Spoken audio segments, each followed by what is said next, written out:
हमारे सभी मित्रों को मेरा सादर नमस्कार। मित्रों, हमारा आज का वीडियो कक्षा 9 के विद्यार्थियों के लिए है। आज की इस वीडियो में हम उत्तराखंड बोर्ड कक्षा 9 हिंदी संस्कृत संबोधिनी के अति महत्वपूर्ण प्रश्नोत्तर जो कि पाठों पर आधारित हैं और जो कि प्रश्न में अभी पूछा जाएगा। वार्षिक परीक्षाओं और अर्धवार्षिक परीक्षाओं में ये प्रश्न पूछा जाता है। पठित पाठों के आधार पर प्रश्नों के उत्तर पूर्ण वाक्य में देने के लिए प्रश्न पूछा जाता है। तो हम हर पाठ के सभी प्रश्नों को एक ही वीडियो में लेकर आए हैं आपके लिए, तो आप इस वीडियो को पूरा अवश्य देखें। यदि वीडियो में कहीं स्पीड में मेरी स्पीड स्लो हो रही हो तो आप वीडियो की स्पीड को बढ़ा करके देखिए, पर वीडियो अवश्य पूरा देखिए, तभी आपको सभी प्रश्नों के उत्तर समझ में आएंगे। तो हम चलते हैं। सबसे पहला जो पाठ है हमारे संस्कृत संबोधिनी पुस्तक कक्षा 9 का, वो है पंच प्रयागानाम महत्वम, 5 प्रयागों का महत्व, जिसके लिए मैंने अलग अलग पाठ के वीडियो बनाए हुए हैं, लेकिन आज प्रश्न उत्तर में एक ही वीडियो में आपके लिए लेकर आया हूं। तो आइए देखते हैं प्रश्न उत्तर। हमारा पहला प्रश्न है, देवरिया तालम कस्मिन जनपदे अस्ति? उत्तर हो जाएगा रुद्रप्रयाग जनपदे। दूसरा प्रश्न है, अलकनंदा मंदाकिनी संगम कुत्रास्ति? अलकनंदा मंदाकिनी का संगम कहाँ है? रुद्रप्रयाग में। तीसरा प्रश्न है, उत्तराखंडे कति प्रयाग संति? तो उत्तराखंड में 5 प्रयाग संति। पंच प्रयाग का महत्व के बारे में ये पाठ बताया गया है, तो 5 प्रयाग हैं। फिर चौथा प्रश्न यहाँ पर आ जाएगा, कर्ण प्रयागे कयो कयो कयो नद्यों मेलनम भवति? कर्ण प्रयाग में कौन कौन सी नदियों का मिलन होता है? तो कर्ण प्रयागे अलकनंदा पिंडर नद्यो च मेलनम भवति। फिर पांचवा प्रश्न है, मद महेश्वरम कस्मिन जनपदे अस्ति? मद महेश्वर जो है वो कहाँ पर, कौन से जिले में है? तो मद महेश्वरम जो है वो रुद्रप्रयाग जनपदे अस्ति। छठा प्रश्न पहले पाठ से है, देवर्षि नारदस्य वीणाया नाम किम? देवर्षि नारद की वीणा का नाम क्या है? तो उत्तर हो जाएगा, देवर्षि नारदस्य वीणाया नाम महति इति अस्ति। देवर्षि नारद जी की वीणा का नाम महति है। अगला प्रश्न है, दानवीर कर्णः किमर्थम यज्ञम कृतवान? दानवीर कर्ण ने किस लिए यज्ञ किया था? तो इसका उत्तर हो जाएगा, दानवीर कर्णः आत्म कल्याण आए। तो दानवीर कर्ण ने आत्म कल्याण, अपना कल्याण करने के लिए दान धर्मस्य और दान धर्म का पालन करने के लिए यज्ञम कृतवान, यज्ञ किया था। तो ये थे पहले पाठ के प्रश्न उत्तर। अब चलते हैं दूसरे पाठ पर। मित्रों, जो भी मैं प्रश्न उत्तर आपको बता रहा हूं बहुत महत्वपूर्ण है और इसी में से परीक्षा में आने वाले हैं। दूसरा हमारा जो पाठ है, द्वितीय पाठा वचनामृतम। तो इसमें जो पहला प्रश्न है, अहिंसा किम अस्ति? अहिंसा क्या है? तो उत्तर हो जाएगा, अहिंसा परम याग। अहिंसा परम याग है, परम बल है, परम मित्रम है, परम श्रुतम है।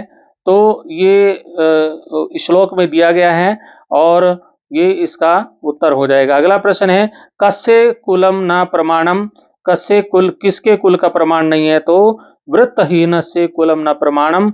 वृत्तहीन जो होता है, चरित्रहीन जो होता है, उसके कुल का प्रमाण नहीं है। तीसरा प्रश्न देखते हैं। तीसरा प्रश्न है, उत्साह कीदृश अस्ति? उत्साह कैसा है? तो उत्साह बलवान अस्ति। उत्साह कैसा होता है? बलवान होता है। प्रश्न नंबर 4 है, कस्य गुणे लुब्धा स्वमेव संपदा वृणते? किसके गुण से जो है स्वयमेव संपदा, स्वयं जो है संपत्ति, जो देवी है लक्ष्मी देवी, धन संपदा अपने आप आ जाती है? तो उत्तर हो जाएगा, विमृश्य कारण से गुण लुब्धा स्वमेव संपदम वृणोते। अगला आता है, राजसु किम पूज्यते व किम ना पूज्यते? राजा जो है, राजाओं में राजा लोग क्या पूजते हैं और क्या नहीं पूजते हैं? तो राजाओं में जिसकी पूजा होती है वो विद्या पूज्यते, धनम ना पूज्यते।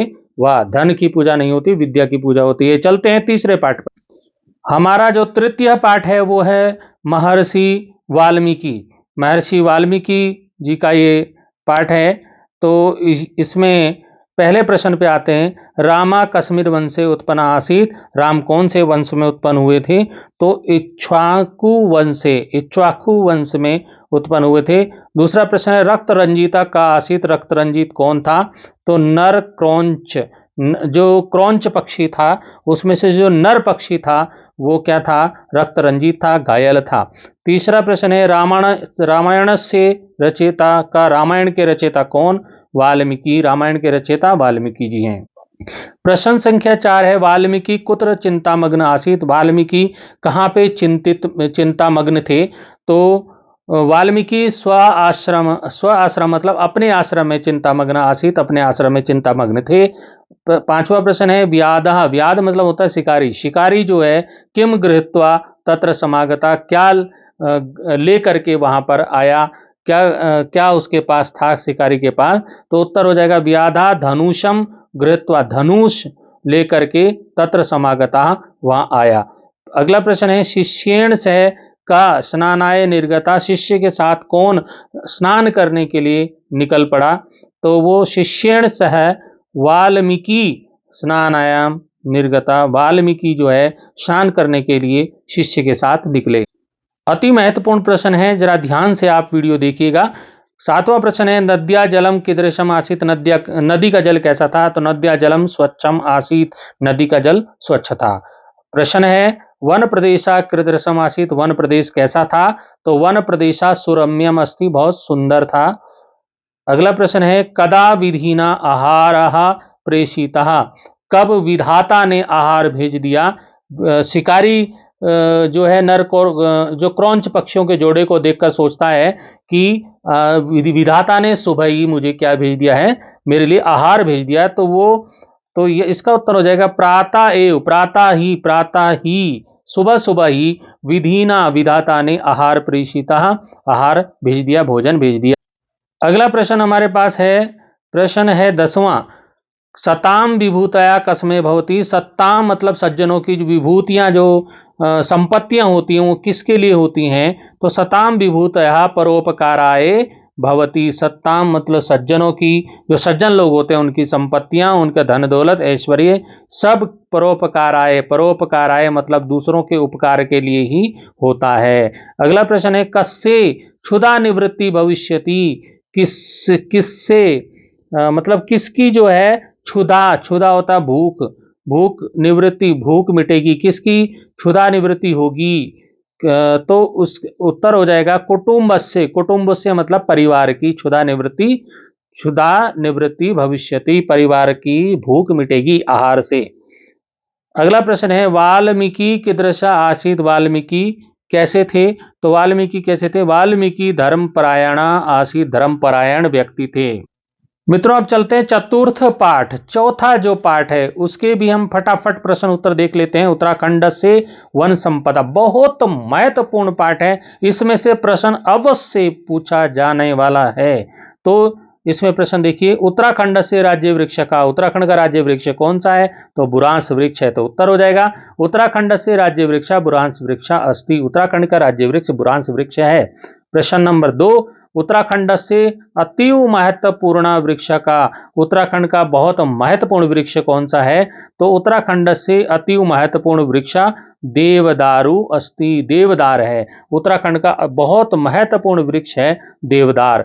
तो देवदारू कीदृशा वृक्षा अस्ति, देवदारू जो है वो कैसा वृक्ष होता है? तो देवदारू अतीव पुनीतम पवित्रम च वृक्ष अस्ति, देवदार बहुत ज्यादा पवित्र वृक्ष होता है, पावन पवित्र होता है।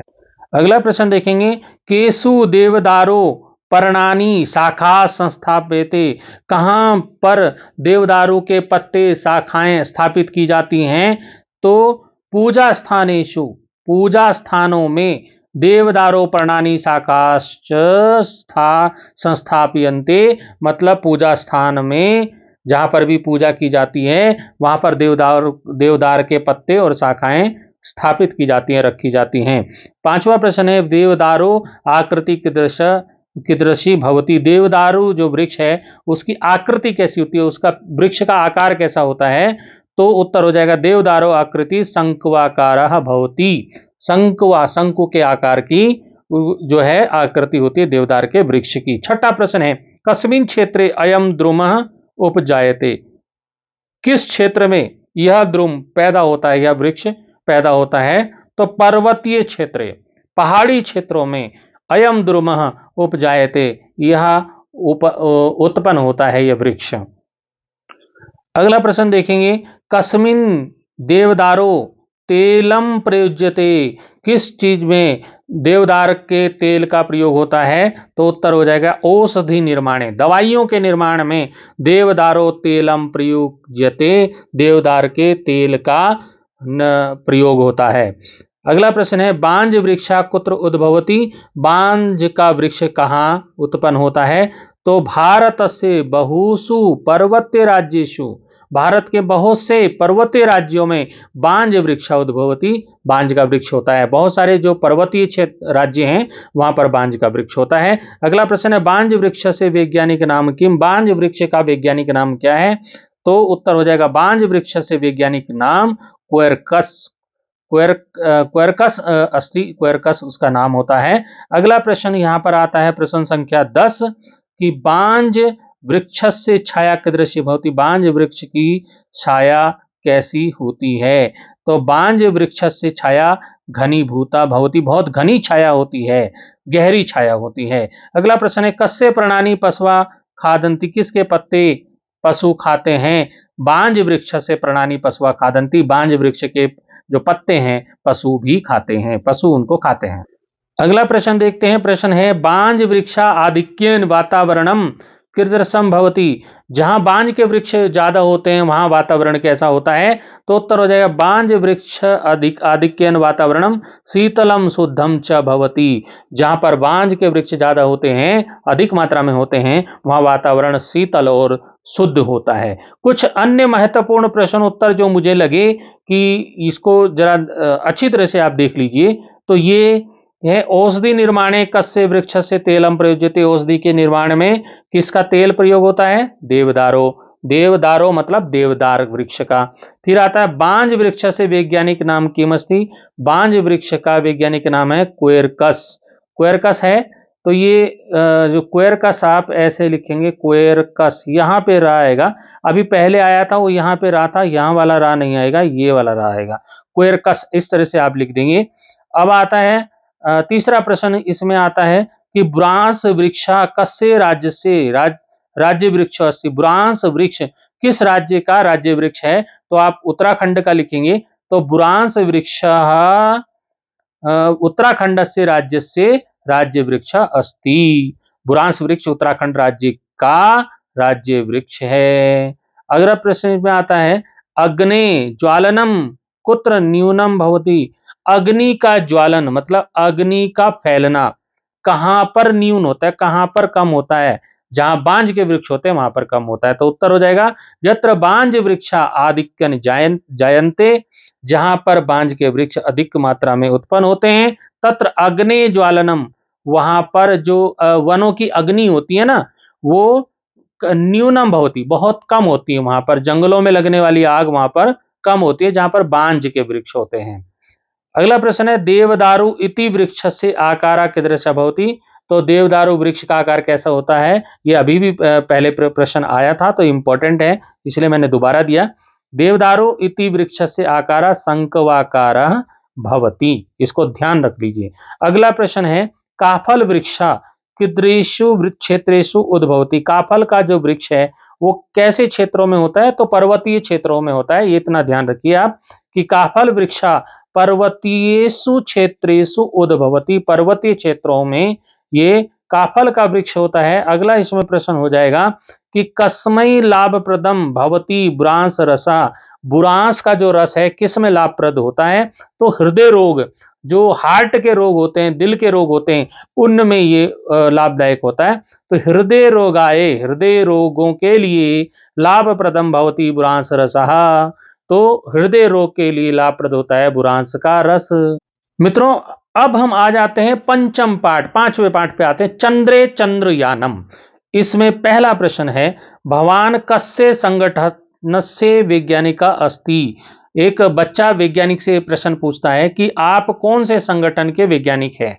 तो उत्तर हो जाएगा अहम भारतीय अंतरिक्ष संगठन से वैज्ञानिक अस्ति, में भारतीय अंतरिक्ष संगठन का वैज्ञानिक हूं। फिर प्रश्न है चंद्रयान से विषय भवता का जिज्ञासा अस्ति, चंद्रयान के विषय में आपकी क्या जिज्ञासा है? ये वैज्ञानिक पूछता है बच्चे से। तो चंद्रस्य अनुसंधानाय चंद्रयानम कदा कदा प्रेषितवान, चंद्रमा के अनुसंधान के लिए चंद्रयान कब कब भेजे गए, ये पूछना चाहता है बालक। तो इसका अगला प्रश्न है, भारतीय अंतरिक्ष अनुसंधान संगठन भारतीय अंतरिक्ष अनुसंधान संगठन कदा चंद्रयानम प्रेषितवान, कब इस संगठन ने कब जो है चंद्रयान भेजा, सबसे पहले कब भेजा? तो उत्तर हो जाएगा भारतीय अंतरिक्ष अनुसंधान संगठन सर्वप्रथम चंद्रयान 22 अक्टूबर 2008 तमे वर्षे प्रेषितवान। तो भारतीय अंतरिक्ष अनुसंधान संगठन ने सबसे पहले जो चंद्रयान भेजा था वो 22 अक्टूबर 2008 को भेजा था। तो इस तरह से ये प्रश्न हो जाएगा। अगला प्रश्न देखिए, वैज्ञानिका किम कुर्वन्ति, वैज्ञानिक क्या करते हैं? तो उत्तर हो जाएगा वैज्ञानिका अनुसंधानानि कुर्वन्ति, जो नई नई खोज करते हैं वैज्ञानिक, अनुसंधान करते हैं। अगला प्रश्न है, वैज्ञानिकः तृतीय चंद्रयानम कदा प्रेषितवन्तः, वैज्ञानिकों ने तीसरा चंद्रयान कब भेजा? तो उत्तर हो जाएगा वैज्ञानिकः तृतीय चंद्रयानम 14 जुलाई 2023 तमे वर्षे प्रेषितवन्तः। तो वैज्ञानिकों ने तृतीय चंद्रयान 14 जुलाई 2023 वर्ष में भेजा। बहुत इंपॉर्टेंट पार्ट है, बहुत महत्वपूर्ण पार्ट है, सभी प्रश्नों को ध्यान से समझिए। छठा प्रश्न है कि भारतीय अंतरिक्ष अनुसंधान संगठनम, जो भारतीय अंतरिक्ष अनुसंधान संगठन है जिसको इसरो के नाम से जाना जाता है, कस्य विषय अनुसंधानम करोति, किसके विषय में अनुसंधान करता है? तो इसका उत्तर हो जाएगा भारतीय अंतरिक्ष अनुसंधान संगठनम चंद्रस्य विषय अनुसंधानम करोति, चंद्रमा के विषय में अनुसंधान कर रहा है। तो यहाँ पर चंद्रस्य विषय आप और भी जोड़ सकते हैं, सूर्य से विषय, अनेक उपग्रहाणाम के विषय के बारे में भी, जो यहाँ पर चंद्रयानम पाठ है तो चंद्रस्य विषय अनुसंधानम करोति हमने लिख दिया है।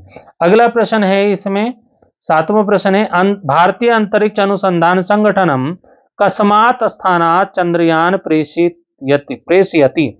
तो भारतीय अंतरिक्ष अनुसंधान संगठन जो इसरो है, उन्होंने किस स्थान से चंद्रयानों को भेजा? तो उसका उत्तर हो जाएगा भारतीय अंतरिक्ष अनुसंधान संगठनम सतीश धवन अंतरिक्ष केंद्र श्रीहरिकोटा, आंध्र प्रदेश में यह है। तो वहां से सतीश धवन अंतरिक्ष केंद्र श्रीहरिकोटा इति स्थानात् चंद्रयान प्रेषयति, इस स्थान से चंद्रयान भेजे वैज्ञानिकों ने। अगला प्रश्न हमारे सम्मुख है कि तृतीय चंद्रयानस्य नाम किम अस्ति, जो तीसरे चंद्रयान था, जो चंद्रयान 3 भी उसको बोल सकते हैं आप, तो उसका और क्या नाम है? तो तृतीय चंद्रयानस्य नाम LVM-3M4 इति अस्ति, इस तरह से आप उसको अंग्रेजी के अक्षरों में लिख सकते हैं। और आप चंद्रयान 3 भी लिख देंगे तो आपके गुरुजी आपको नंबर दे देंगे, चंद्रयान 3 भी अगर आप लिख देंगे। अगला प्रश्न है, भवान कथम अस्ति, आप कैसे हैं? अहम सम्यक अस्ति, मैं ठीक हूं, सही हूं, मतलब ठीक हूं, स्वस्थ हूं। अगला कुशलता पूर्वक हूं। 10वां प्रश्न है, जनानाम आवश्यकताया पूर्तये वैज्ञानिका किम कुर्वन्ति, लोगों की आवश्यकता की पूर्ति के लिए वैज्ञानिक क्या करते हैं? तो उत्तर हो जाएगा जनानाम आवश्यकताया पूर्तये वैज्ञानिकः अनुसंधानानि कुर्वन्ति। तो लोगों की आवश्यकता की पूर्ति के लिए लोग वैज्ञानिक क्या करते हैं? अनुसंधान करते हैं, नई नई खोजें करते हैं। अगर आप केवल यही वीडियो 2-3 बार अच्छे से समझ लेंगे तो आपको सारे प्रश्न उत्तर संस्कृत संबोधिनी के याद हो जाएंगे। तो आप इस वीडियो को 2-3 बार अच्छे से समझें और पूरा वीडियो देखें। अगला प्रश्न है, इसरो अस्य पूर्ण नाम किम अस्ति, इसका पूरा नाम क्या है? मैं अभी तक बोल ही रहा हूं बार बार, इसरो का पूरा नाम है भारतीय अंतरिक्ष अनुसंधान संगठनम अस्ति, ये नाम है, ठीक है। 12वां प्रश्न है, सतीश धवन अंतरिक्ष केंद्र श्रीहरिकोटा कस्मिन राज्य अस्ति, कौन से राज्य में है? अभी मैंने बताया था ये आंध्र प्रदेश में है। तो सतीश धवन अंतरिक्ष केंद्र श्रीहरिकोटा आंध्र प्रदेश इति राज्य अस्ति, इस राज्य में है, आंध्र प्रदेश में। इस पाठ पे आधारित कुछ और मुझे महत्वपूर्ण प्रश्न लगे तो वो है, अन्य प्रश्नोत्तर हो जाएंगे। अंतरिक्षे केसाम अनुसंधानम भवति, अंतरिक्ष में किस चीज का अनुसंधान होता है, खोजें होती हैं? तो ग्रहाणाम उपग्रहाणाम, ग्रहों और उपग्रहों के अनुसंधान होते हैं। अगला है वैज्ञानिकः तृतीयम चंद्रयानम कदा प्रेषितवन्ता, वैज्ञानिकों ने तीसरा चंद्रयान कब भेजा? 2023 में भेजा। अगला है लैंडर इत्यस्य नाम किम, लैंडर का नाम है विक्रमः, विक्रम है लैंडर का नाम। अगला प्रश्न है कस्य विकासाय नूतना आविष्कारा भवन्ति, किसके विकास के लिए नए आविष्कार होते हैं? तो उत्तर हो जाएगा विज्ञानस्य प्रगति नूतना आविष्कारा भवन्ति, विज्ञान की प्रगति से नए आविष्कार होते हैं। अगला प्रश्न है संप्रति कस्य कस्य ग्रहस्य उपग्रहस्य च अनुसंधानम प्रचलति, आजकल के समय वर्तमान में कौन कौन से ग्रह उपग्रह के अनुसंधान चल रहे हैं? तो संप्रति सूर्यस्य मंगलस्य शुक्रस्य चंद्रस्य च अनुसंधानम प्रचलति, तो इन सब के अनुसंधान चल रहे हैं, सूर्य का, मंगल का, शुक्र का, चंद्र का, इन सब पे खोज चल रही है वैज्ञानिकों की। अगला प्रश्न है तृतीय चंद्रयान से नाम की मस्ती, तीसरे चंद्रयान का नाम क्या है? तो अभी पहले आया था प्रश्न LMV-3M4 जो भी था वो आप याद कर लीजिए। और यहां आप चंद्रयान 3 भी लिख देंगे, मैंने कहा था चंद्रयान 3, इस तरह भी लिख देंगे तो आपको गुरुजी नंबर दे देंगे। तो तृतीय चंद्रयान से नाम चंद्रयान 3, इस तरह भी आप लिख सकते हैं। और इस बात को जरूर याद रखिए, ये वाला प्रश्न लैंडर रोवर इत्यनयो नाम किम किम अस्ति, लैंडर और रोवर का नाम क्या है? तो लैंडर और रोवर के जो नाम थे विक्रम और प्रज्ञान है। जो लैंडर का नाम विक्रम है और रोवर का नाम प्रज्ञान है, इति नामना सता, ये नाम थे उनके। मित्रों अब हम चलते हैं अपने छठे पाठ पे। षष्ठ पाठ न्याय प्रिया गवल देव, बहुत बढ़िया पाठ है, पढ़िएगा इसको अवश्य। तो इसमें पहला प्रश्न है शिशु, शिशु होता है बच्चा, जन्म काले, जन्म के समय वी मात्रा किम कृतवत्ते, शिशु के साथ जन्म के समय वी मात्रा होता है सोतन, जो माँ होती है, असली माँ नहीं, जो एक राजा की बहुत सारी रानियां होती हैं, तो एक बच्चा जो पैदा हुआ एक रानी से हुआ तो उसकी माँ हुई, अन्य जो रानियां हैं वो क्या होगी? सोतन। वी मात्रा मतलब सोत माता, सोतन माता, सोत माता जो है वो उसको बोलता है सोत माता को बोला गया है वी मात्रा। तो बच्चे के जन्म के समय वी मात्रा ने क्या किया? जो सौत माताएं थी उन्होंने क्या किया? तो शिशो जन्म काले विमात्रः तम शिशु गौशालायाम क्षिप्तवत्या, उसको गौशाला में छिपा दिया बच्चे को, जब बच्चे का जन्म हुआ तो उसे बच्चे को गौशाला में छिपा दिया। अगला प्रश्न इसमें आता है कासाम संतति न आसित, किनकी संतानें नहीं थी? तो वी मातराणाम संतति न आसी, जो वी माताएं थी, सौत माताएं थी, उनकी संतान नहीं थी, मतलब राजा की सौत पत्नियों के कोई बच्चे नहीं थे। तो एक के जो बच्चा हुआ उसके बच्चे को उन्होंने कहां छुपा दिया था? गौशाला में छुपा दिया था। अगला प्रश्न है उत्तराखंड से कुरुमांचले किम नाम राजा आसीत, उत्तराखंड के कुरुमांचल में किस नाम का राजा था? तो उत्तराखंड से कुरुमांचले झलराई नाम राजा आसीत, झलराई नाम का राजा था, उत्तराखंड के कुरुमांचल में झलराई नाम का राजा था। अगला प्रश्न आता है कि प्रजा किमर्थम दुखिता, जो प्रजा थी वो किस कारण से दुखी हुई? तो प्रजा दुखी क्यों हो गई? तो उत्तर हो जाएगा राज्ञी होता है रानी, रानी पाषाण खंडम, पाषाण खंडम होता है पत्थर का टुकड़ा, प्रसूतवती जन्म दिया, रानी ने पत्थर के टुकड़े को जन्म दिया है, इति श्रुत्वा, यह सुनकर प्रजा दुखिता, प्रजा दुखी हो गई। जब प्रजा ने सुना कि रानी ने पत्थर के टुकड़े को जन्म दिया है, तो क्योंकि रानी के पत्थर के टुकड़े को जन्म देने की झूठी खबर जो थी उसकी वजह से प्रजा बहुत दुखी हो गई। अगला प्रश्न है विमात्रः गवल्लम पेटिकायाम संस्थाप्य कुत्र क्षिप्तवत्या, वी माताएं जो थी, सौत माताएं थी, उन्होंने गवल देव को पेटी में बक्से में रख करके कहाँ बहा दिया, मतलब उसको नदी में बहा दिया, कहाँ फेंकवा दिया। तो विमात्रा गवल्लम पेटिकायाम संस्थाप्य नद्याम क्षिप्तवत्याः। तो सौत माओं ने गवल्ल बालक को, उस बच्चे को पेटी में रख के नदी में बहा दिया, मतलब एक डिब्बे में रखा और नदी में प्रवाहित कर दिया। अगला प्रश्न है, बालकस्य गवल्लस्य पालनम पोषणम केन कृतम।